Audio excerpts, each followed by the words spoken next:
Hey guys, welcome back. I hope you're having a great week so far.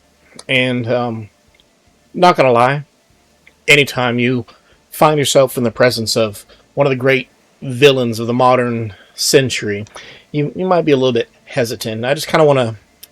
I hope that I can do at least a little speck of good compared to the greatness that he had accomplished in his life, and with great enthusiasm as much of hesitation. I have to tell you guys, I like MF Doom. He he's a unique act. If you've never heard of him, bless your soul. I hope that you go take a moment to give him a listen. But basically, he was the kind of like the counter industry. He was a wonderful spoken word artist. He took wonky samples and he had bizarre beats and just a rhyme pattern that was very difficult to follow at times. But for those who could, they were rewarded with just a depth that, was hidden in the shallows. It was just absolutely amazing thing. He was something I didn't know during his lifetime. He's actually born across the pond over in London, I believe. And he made a second home over in New York, where I got to learn the most about him from there. And I didn't get to know too much of his early stuff because growing up in the late '90s, early 2000s, it's kind of you got what you got, and I wasn't really big on the hip hop scene. So if I wasn't really listening to the mainstream guys, how was I going to listen to the guys who are a little more unique or underground, if you would? But I got my first taste of Mr. Doom when I was watching Adult Swim as a teenager, and they were presenting the Danger Doom album. It was a collaboration.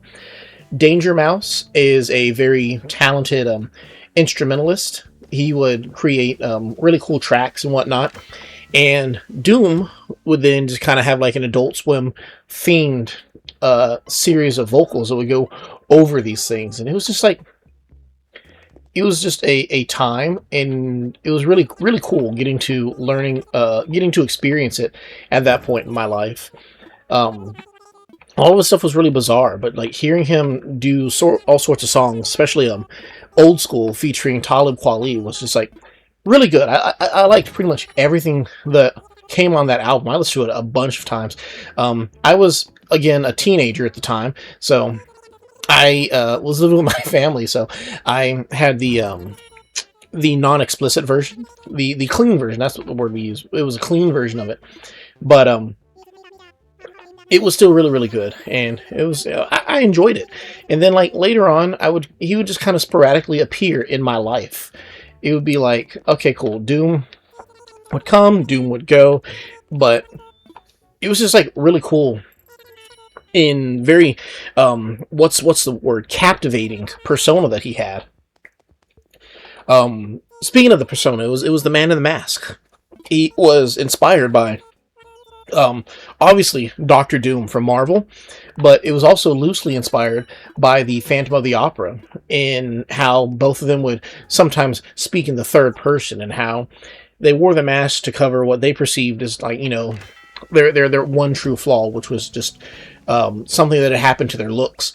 And they're just really cool characters, and just that alone, it's just as simple as okay, he likes Doctor Doom, that's why he wears the mask. But really, there's a deeper sense of relation to the concept of the supervillain that just kind of really shows. There's an increased depth.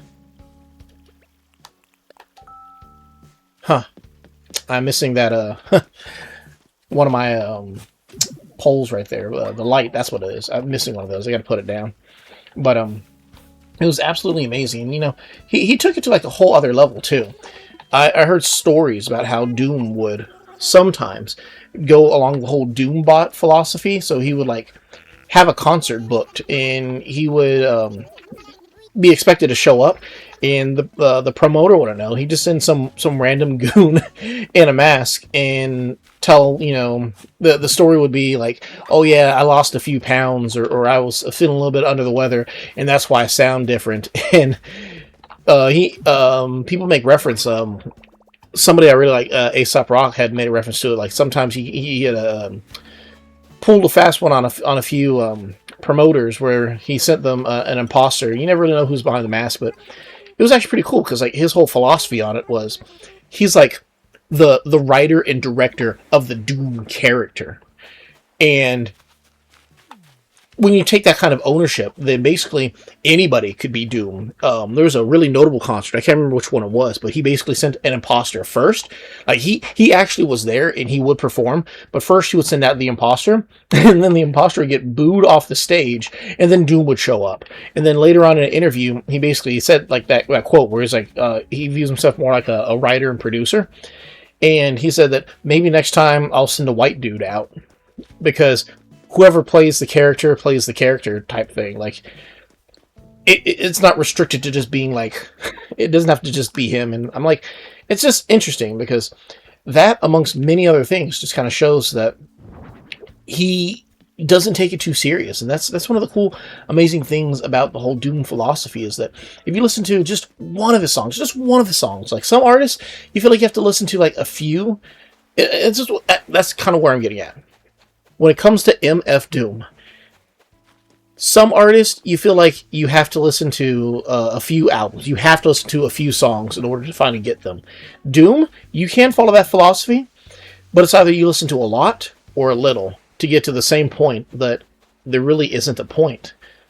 But there, at the same time, is a point, and if you're thinking too serious into it, I mean, you already missed the point.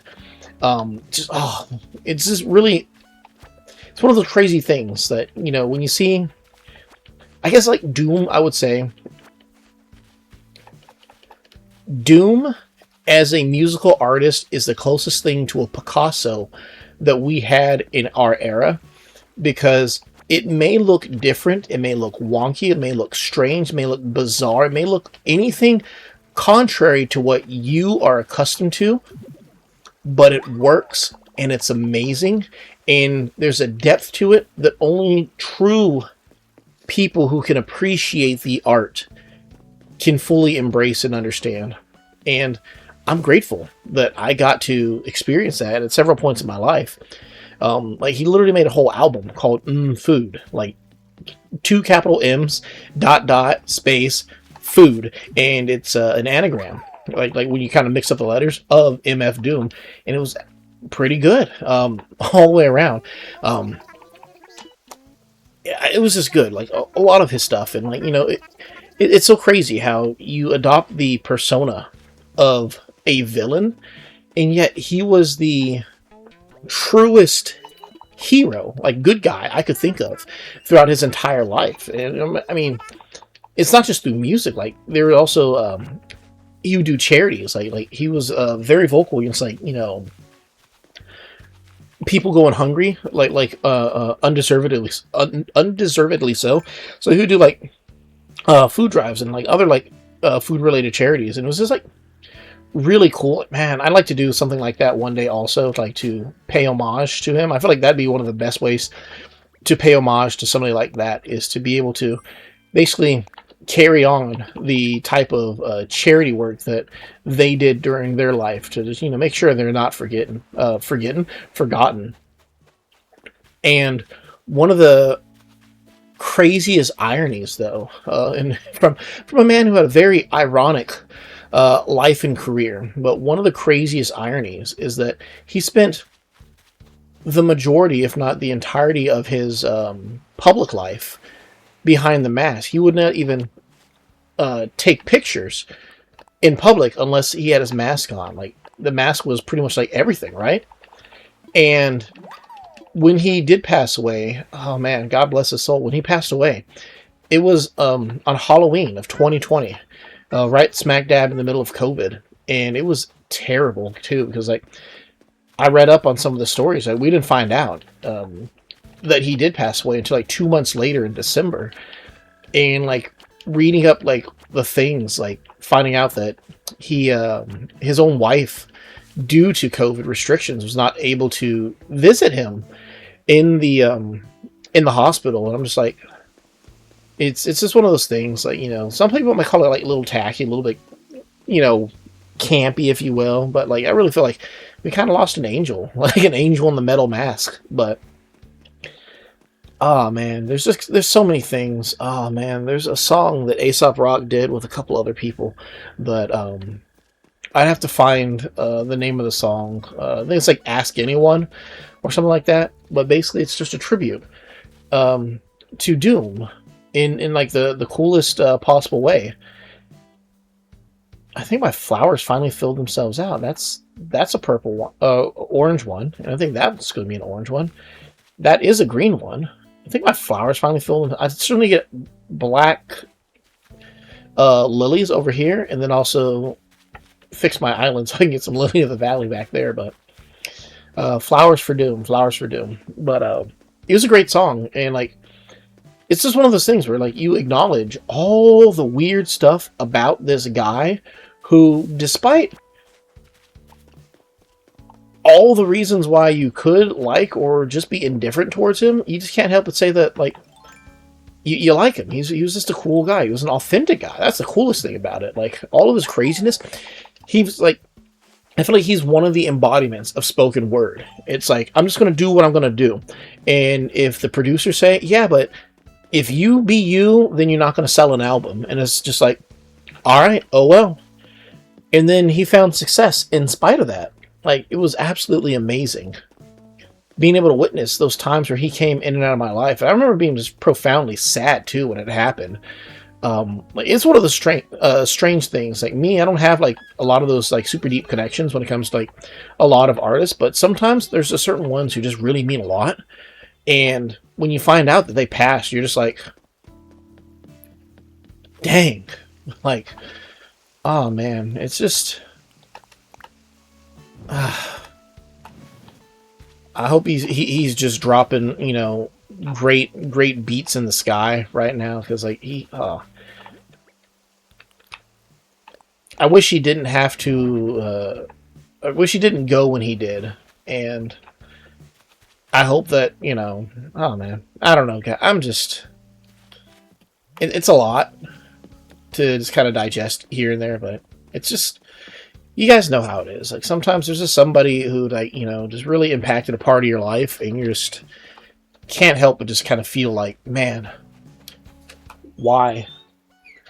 But life goes on, I suppose. And one of the cool things about being an artist is no matter how bad or like how your personal story comes to an end, your legacy continues forever. And that's the cool thing about living in this world where, despite all the destruction that goes around, we live in the best era for preserving art.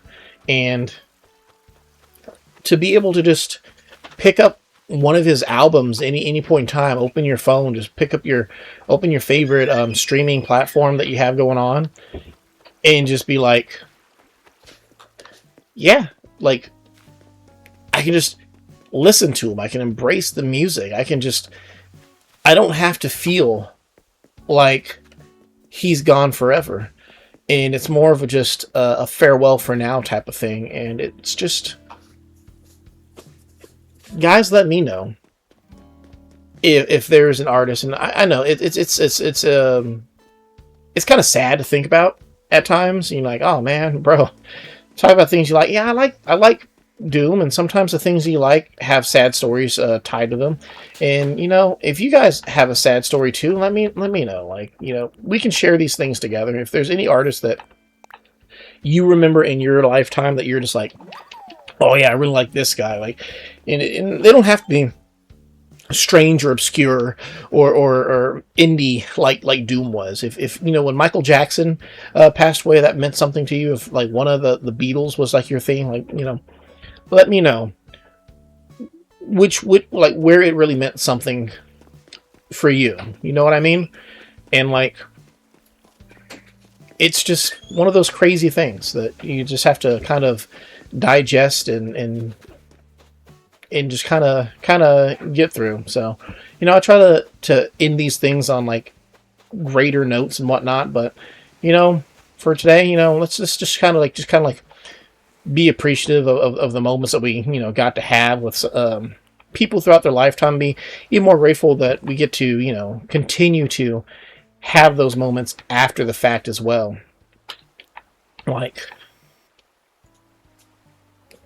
I'll say it now so that it doesn't feel as bad after the fact. You guys know, our typical what do content creators be saying? They're don't forget to like, comment, subscribe, all that stuff. But a final note when it comes to one Victor Von Doom, it's like whether metal is the mask or the fingers. What matters is the legacy that lingers. How hope can come from such an ironic place, such as the man who wore the metal face. And if there was ever a guy who was the coolest in the room, I would have to say it was probably MF Doom. And all the corny poetry aside, you're deeply and dearly missed every single day, not just from your closest friends and family, but from the people who always viewed you as being just somebody who understood, even if very few understood you.